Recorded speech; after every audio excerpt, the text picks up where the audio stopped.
Oh, what's going on, everybody? It's me, Billy. Another edition of How Billy Sees It.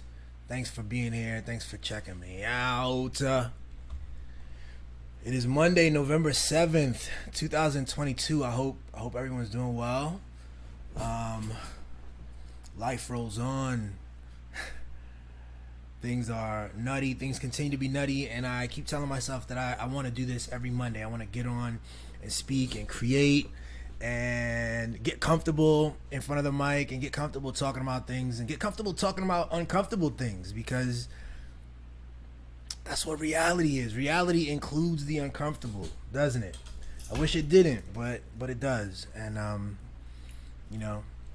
so sometimes it's fun and having fun. On Saturdays we do Saturday morning cartoons. People who haven't seen it, check it out on this very same channel. I do it with my wife, the beautiful and talented stand-up comedian and attorney Sheba, and we just did our 16th episode, and it was on villains, and we talked about villains in like cartoons and villains in the present. Well, in art, really. We really focused on like fictional villains in that episode. It was fun. We talked about the idea of a villain, and as opposed to the protagonist, and how it all plays out, stories, and then we got into some stuff about dating too. We got really good there, yo. We're having fun with that. Those are usually very fun conversations.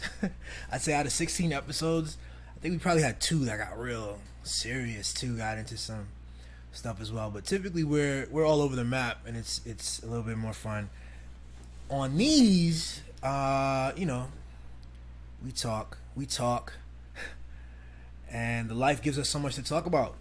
So November 7th, tomorrow, is election day out here, midterm elections,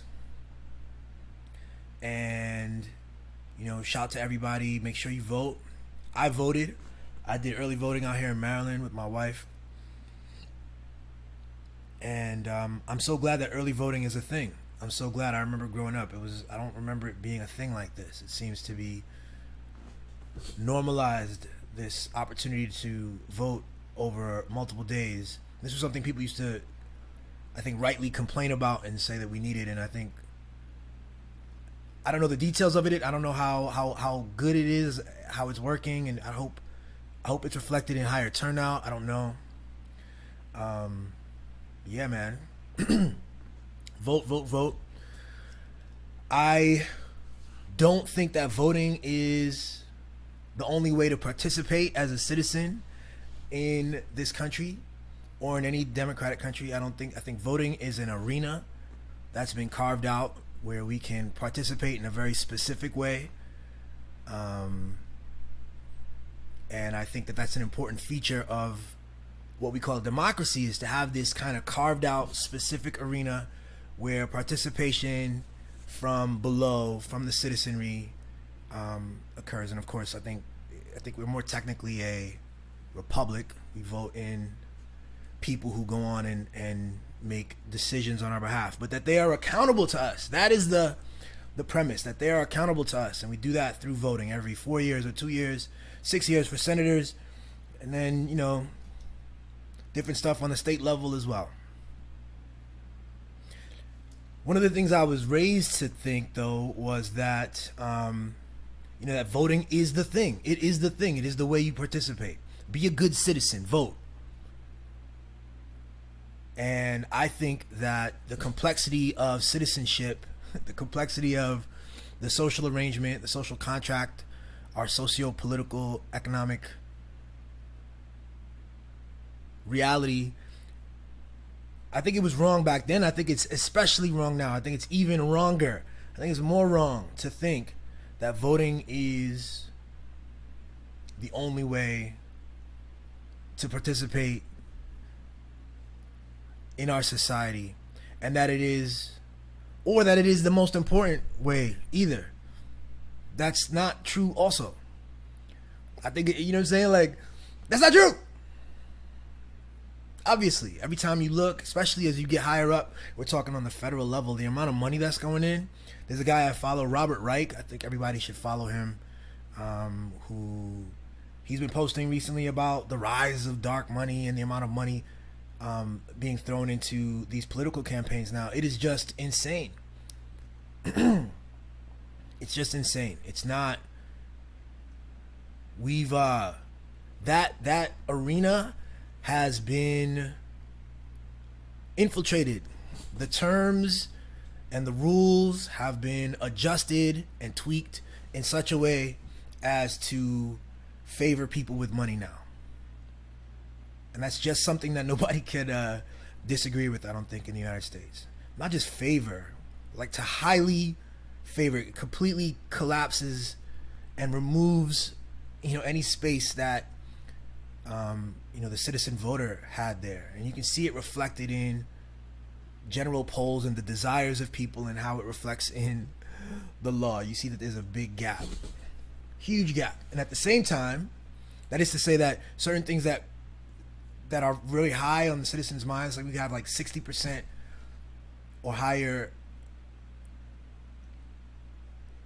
desire for something, that it won't be passed, and vice versa. The things that do pass are often are not wanted straight away, but they still pass. They still get a hearing on the floor. They still get debate, and then they pass. So the reason for this is myriad. There's a whole bunch of stuff, but certainly money is a big part of it. Okay, the legal frameworks around our electioneering process and the politics of engineering things in their favor, both parties.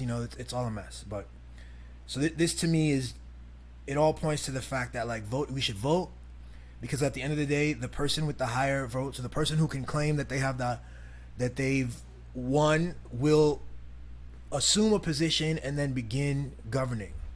And they're going to govern you, whether you voted or not. They're going to govern you, and they're going to govern your mom, and they're going to govern your sister and your younger brother and your children. And the effects of their ideas are going to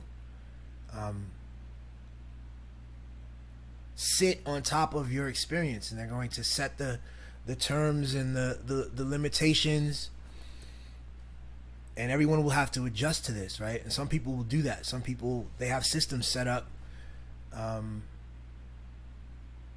They know the laws that are coming down the pipeline. They've influenced the laws that are coming down the pipeline. They can arrange with legal teams to be in the right position to deal with a new socio-political reality. And the others of us won't have that. We won't have that opportunity. We won't have that positioning. So we'll just be stuck dealing with new stuff. They want to cut, from what I understand, Social Security. They want to cut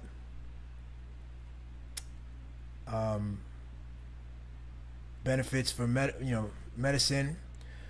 I don't know the details. To be honest with you, the political stuff, the back and forth between the politicians is really kind of boring and annoying to me. I don't really I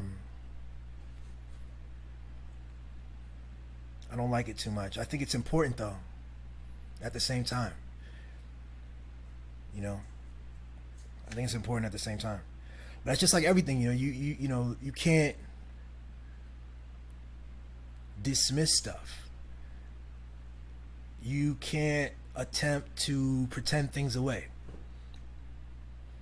Just talking about creativity, the more dealing with things in their fullness gives you the best opportunity, I think. So I say all that to say, vote.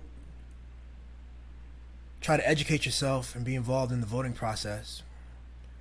But what is most important is to be daily, every day, involved in this huge, weird, inexplicable, it's not inexplicable, it can be explained. It's just, be involved. You got to be involved. You got to speak and listen and share ideas and be the best example that you have for what is needed, for what the right world would look like. That's a requirement. That's, to me, a million more times important, a million more times impactful and meaningful than casting a ballot. When, as I said, these ballots have been first to get on ballots. There's all kinds of issues and ways that people have been kicked off ballots, and the politics and the money. We end up choosing between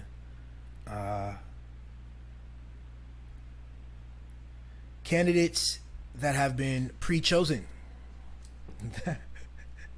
That's the predicament, What we do instead, and I think when I look at things historically, I look at like understanding of like Richard Nixon, who I think passed some of the more progressive, like he developed the EPA, am I right? Some of the more like what we would call progressive today things were done by him, and not for reasons, not because he was a good guy, but because of political pressure. It was because the people, the conversations on the ground in the citizenry necessitated a response. He had to respond to the needs of a citizenry that was communicating and active, and had a vision of the world and sought it out. There was a lot going on back then: civil rights movement, Vietnam War. But there's a lot of wild stuff today. Today is another moment, and it's another crazy historical set of circumstances, and it's uniquely odd and ridiculous. Anyway, that's my intro, yo. Election day tomorrow. Vote, and then every day after that, continue to be awesome and be active, and to heal, and to help others heal.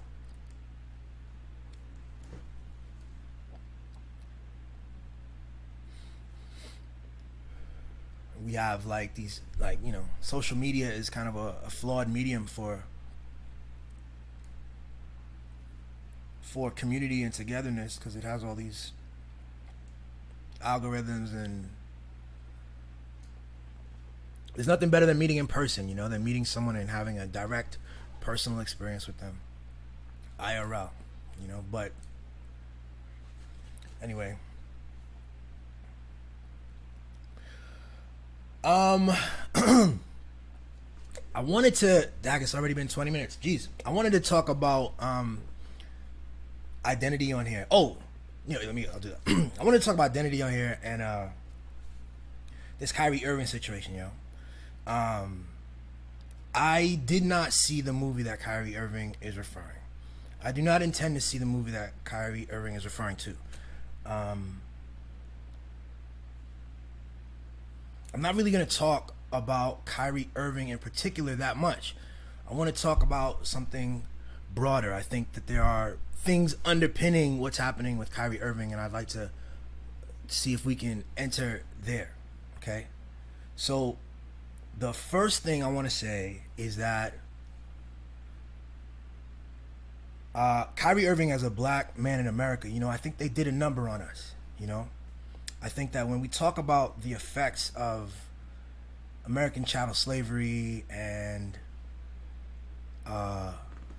segregation and anti-blackness and oppression, the story of it is a long one, and there's so many facets to it. And when people, sometimes we reduce it to something like financial. We say, oh, there's something like reparations that needs to be achieved and meted out, but it's so much more than that. The conversations that go on in black families, the ways that people think about themselves, is deep. It's very deep. And when I say they did a number on us, one of the things I want to talk about in terms of being deep is like this sense of self. Our narratives, our origin stories. There's I think a fractured situation for black people in particular. I was like black men can struggle, myself included, with a question of sort of who we are and purpose. You know, we live in a society where the typical sort of value is attached to wealth, your capacity to hoard, to gain, and or hoard wealth, your ability to be a rich and successful person financially. And at the same time, we have a society that doesn't, you know, many black men, the statistics show, are at the bottom of so many of these social indicators, that there's a real struggle there.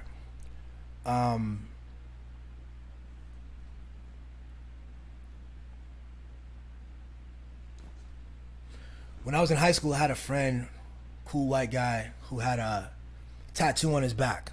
It was a crest.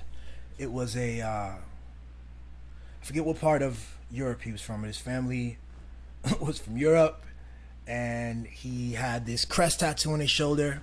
And I remember asking him what that was, and you know, when I asked him, he was excited and he was proud, and he pulled his thing down and showed me. And you know, he couldn't see it; it's back there, but he was pointing right to. He's like, "Yeah," and his family were fishermen, and the grandfather had a business, and they had this and boats, and this represented that, and there was all these things related to the fishing industry, but it had all these different facets to it. It was a pretty fascinating tattoo. It was actually pretty detailed. I don't remember the details. All right, 40 years old. I'm getting old. All right. But it was a fascinating tattoo, and his enthusiasm was fascinating too, as he's describing himself and his family through the image on his back. And I remember, because then, like, I laughed and said to him at the time, I was like, there's no way I could even begin to chart my family background the way that he did. He had it pretty well memorized. It was clearly something that the family talked about, and it was, you know, immortalized in a work of art on his back. And, you know, I couldn't do that. And so it's funny because I'm not someone who struggled a great deal with that. You know, like, for me, I was very, like, driven to fix things that I saw in my personal life, and my identity became around, like, you know, get to college, you know, get a job. You know, I became very driven to in this way. But the ability to look back is a really powerful thing. And the ability to look back and have an affirming, have an empowering narrative and story, a foundation that you can say, this is me, these are proud people that I come from, and this and that. And this ability's been robbed from a lot of black Americans. And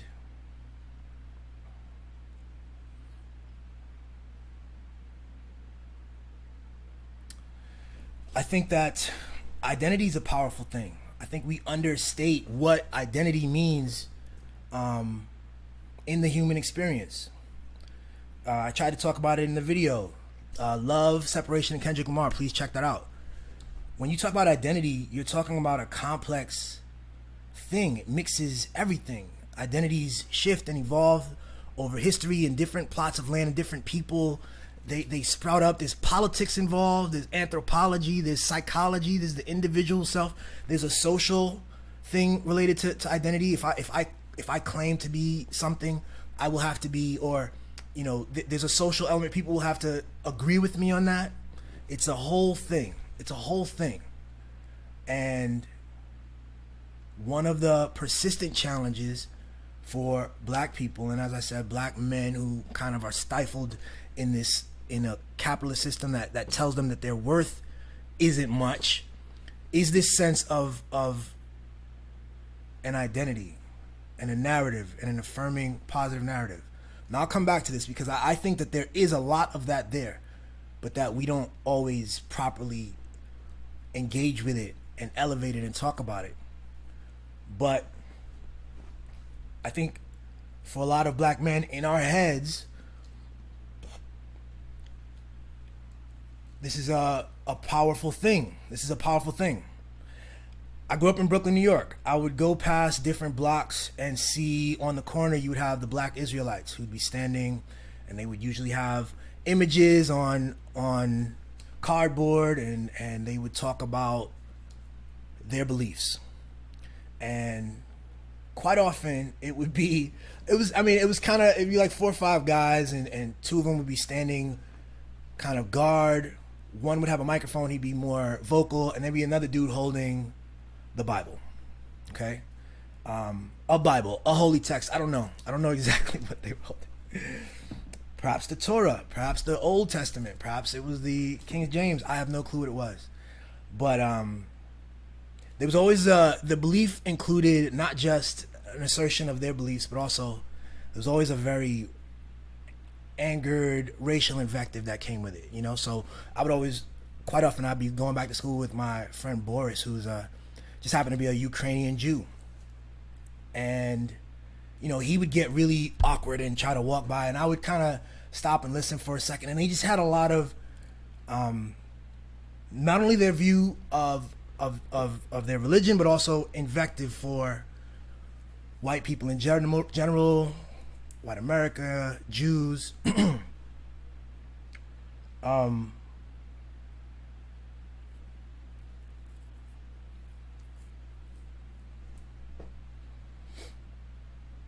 I'm an atheist. So some of this debate is really funny to me because what I'm seeing from Kyrie is a young brother who's trying to navigate his understanding of the black experience and black history. And what I see not only in Kyrie but also in the men that were on the block when I was growing up was an attachment to the narrative, whether like there's words like Jew and Hebrew and this and that, and it is an attachment to the narrative of being God's chosen people. That's what I saw. There was always, in the book, there would be descriptions of who the Hebrews were, and they were, according to these men, they were, I'm sorry, I just, my baby left a comment. We all got to get personal and curious about our identity. In addition to this video, everyone read Professional Troublemaker. Yes. By Lovey Ajay Jones. The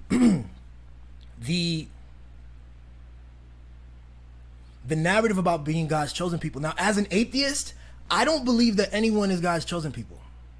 I don't believe that there is a God that engages in this kind of work, in this kind of effort, who is looking around the map at the globe and pointing out and carving out different spaces and locations and saying, this is my special place and that these people are special to me and more important than others, you know?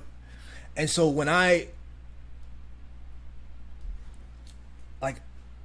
that's why I don't have any intention to watch the movie. I wasn't compelled or interested in the narrative because what it seems to me is a desire to reclaim this, what seems to be a very positive narrative. What's a more positive narrative than the idea that God loves you and your group of people with a unique zeal, and that you are uniquely special and important to God, you know?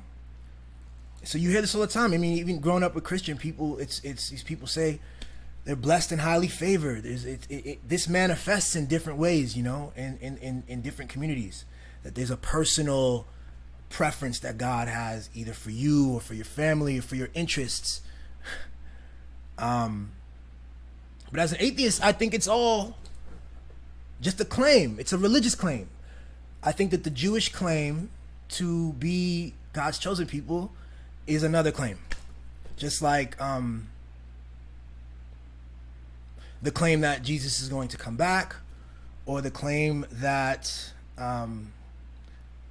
Thor and Zeus, like that Zeus throws lightning bolts, you know. And I know lots of secular Jews who agree with me, who understand what I'm saying. And they talk about their Jewishness as with pride, as an ethnicity, as a culture. They enjoy bat mitzvah. They enjoy the family and the traditions, but that the faith is not central to them. And so what I find interesting is that if I speak to these friends, the concept of being God's chosen people is something they might say as a joke. They'll joke about it. It's like, yeah, man, we're the tribe and God's chosen people. And so here,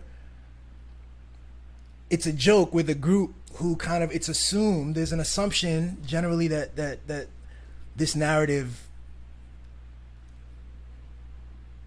exists and has purchase. And then over here we have Kyrie and other black men in America striving for that narrative, like driven by that narrative. There are people devoted to all kinds of research and creating arts of work and documentaries, and Kyrie's tweeting and sort of striving to achieve, to square that circle, to tie those two things, to say, to access that narrative of being God's chosen people, that they are actually God's chosen people. When the claim is, nobody's God's chosen people, that's how I see it. I don't think I think that from what I understand about the movie, from what I understand and what I said about the people who were on the corner growing up, the big challenge is that the claims they're making it's not just an assertion of self. It's not just an assertion of them as a group. It includes an argument against another group. It centers around the sense that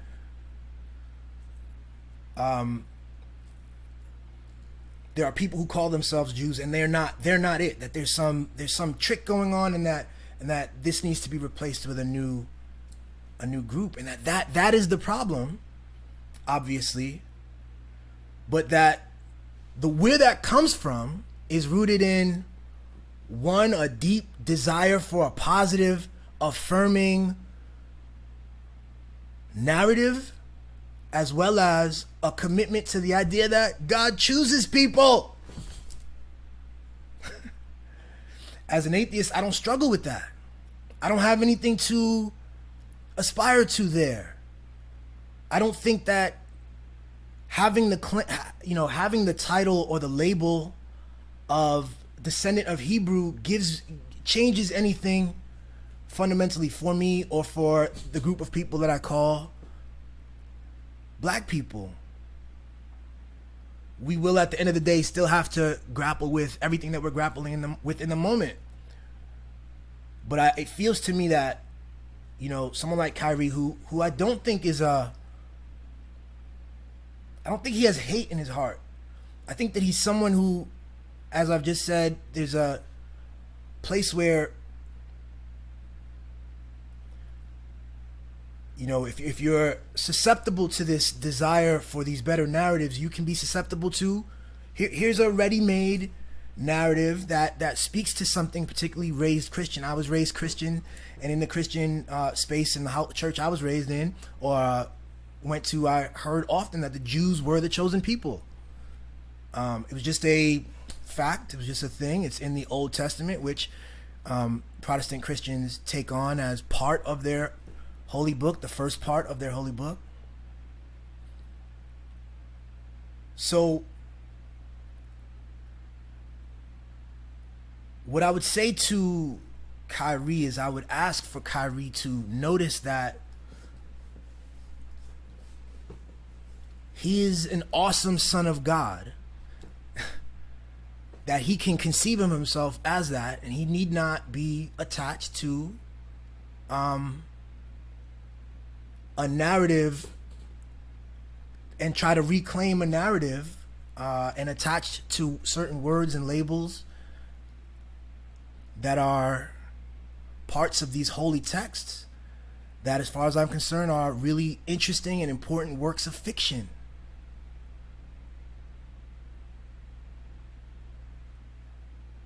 And that's with respect to the people, the adherents of those faiths, both of them, the Jews and the Christians. Like, respect to the belief. But, you know, I think one of the challenges, the real challenge, what makes it anti-Semitic, is this desire to replace and remove. There's a claim that something you gotta. We can assert our own brilliance and our own divinity and our right to it and our right to it without those attachments, I think. I mean, that's how I see it. That's the underlying problem there. And what's funny is, like, one of my favorite writers, Christopher Hitchens, who's now deceased, he was himself a Jew and a renowned atheist, and he wrote several books against God, and he talked about this, that there is no such thing as a chosen people. Why would there be that? So then why would we need to then claim it and then attach ourselves to that claim? We are here, we exist, and we're beautifully here, and there is a robust history. There's also a brilliant and important narrative of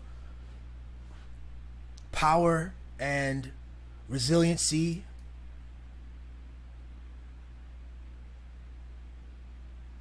and beauty, and we should take that on, and you know, and we don't need to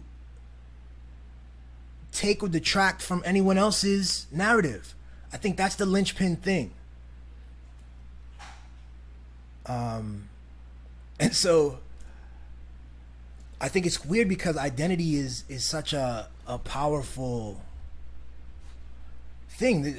Just to go back again, just to think that my Jewish friends will laugh about my non-religious Jewish friends will laugh about the idea of special chosen status, while other groups, Black Israelite groups, are striving deeply for it. This status has meaning and power, and something to be attained, and to be, and they're trying to spread the word that this is the case, such that it seems that in their minds, if we can achieve this agreement, that something might change in the world. And I don't know what that is exactly. But I think what we are seeing too is, like I said, we're seeing now just like power applying its pressure on Kyrie right now. And he needs to, I don't know. I don't have any advice for Kyrie at this point, other than to know that he is powerfully a child of God, and he's fine, you know? And whatever it is, like that narrative,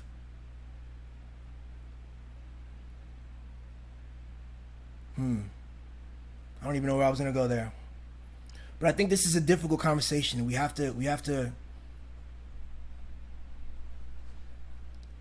treat people with respect and really try to understand each other.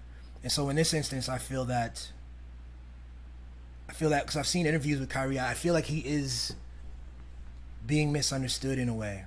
I think that he's affiliated himself with some ideas, and he needs to do some work. And unfortunately, there is a history of anti-Semitism as part of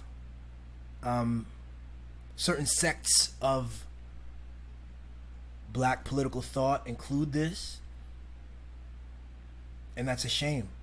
And I think people need to be loud about that. We don't need that.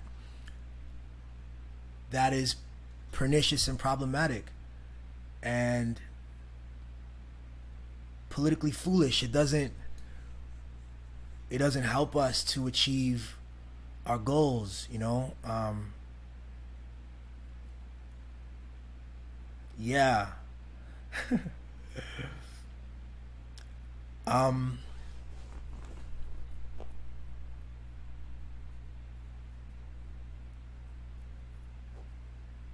Hmm. Yeah, that's where I'm at with it, and I don't know how it plays out because there's so much politics. There's the NBA and there's his shoe deal, and this comes off the heels of Kanye and all this other stuff. So he's receiving a lot of attention because there's a broader sort of wave occurring among black celebrity men.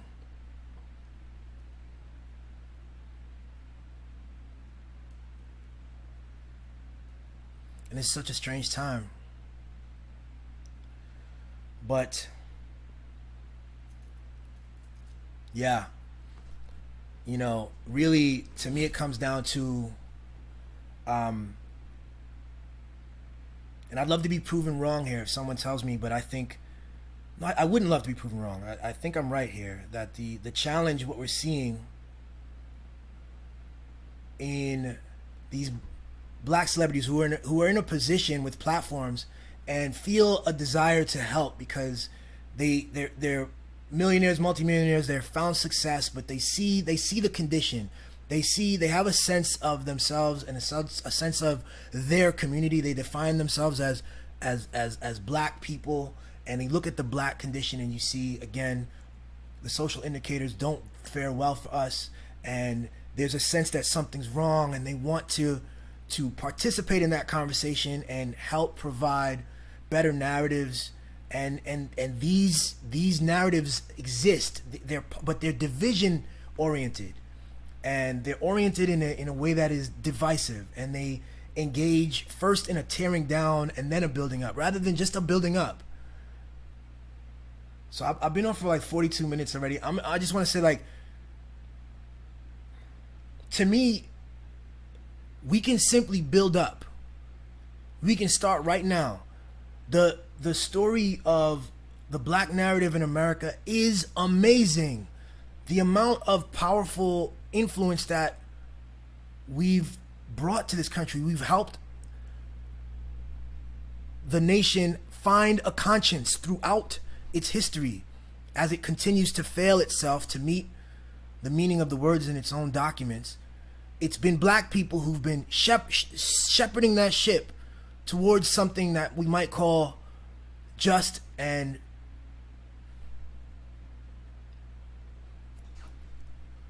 fair, even though we're nowhere near there. So it's like the African context is a beautiful story of blackness. This is just this. I worry that so often we have to go deeply far back and retch out these narratives, and also retch out narratives from other spaces and try to reclaim things when I simply don't think that the narrative of being God's chosen people is a real thing. So it's not something to attain. It's not something to try to reclaim. There's a lot of work to be done. There's a lot of political work that needs to be done in the moment that has nothing to do with whether or not we are the descendants of Hebrews. And then even further, who's we? What does it mean? What does it mean really? I just want us to ask deeper, like, what does it mean? So we are the children of Hebrews. Who? People with browner skin, people with black skin. Okay. All right. Well, now okay, great. So let's just like, these narratives to me have always seemed just a clinging to something, So I haven't seen the documentary. I don't intend to, but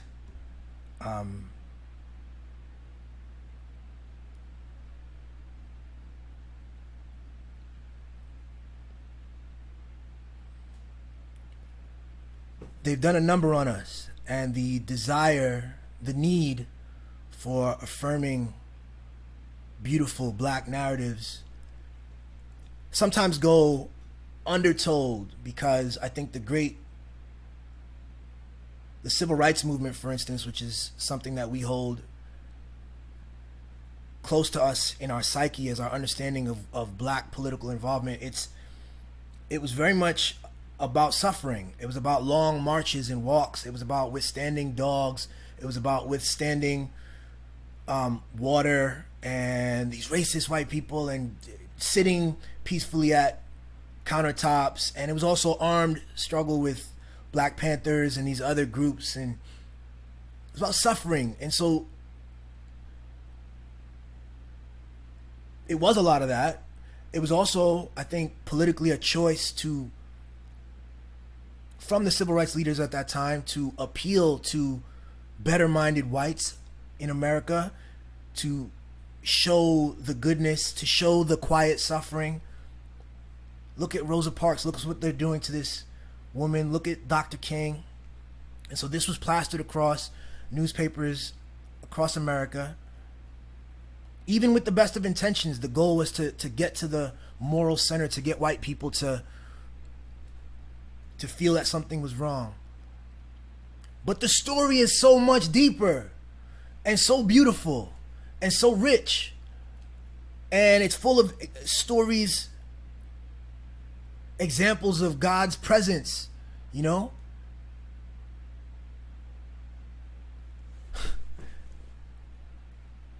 If you need that. And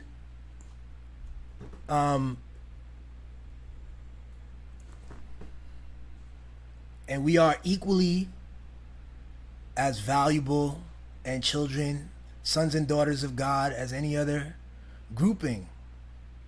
And as I've said in other videos, these groupings, ethnicities, religions, races, they are specious, and you know, they're not anywhere near as rigid as we tend to think they are. So we just wrap it with that, yo. Yeah, me wrap it with that. 45 minutes on here. I'm about to get off. Check out SMC Live on Saturdays. Last week we did Villains, me and my wife. It was fantastic. It was fun. This week we're doing Teams, Gangs, and Squads. Teams, Gangs, and Squads. It's going to be a lot of fun. SMC Live almost every Saturday at 11 a.m. Thanks for checking me out. And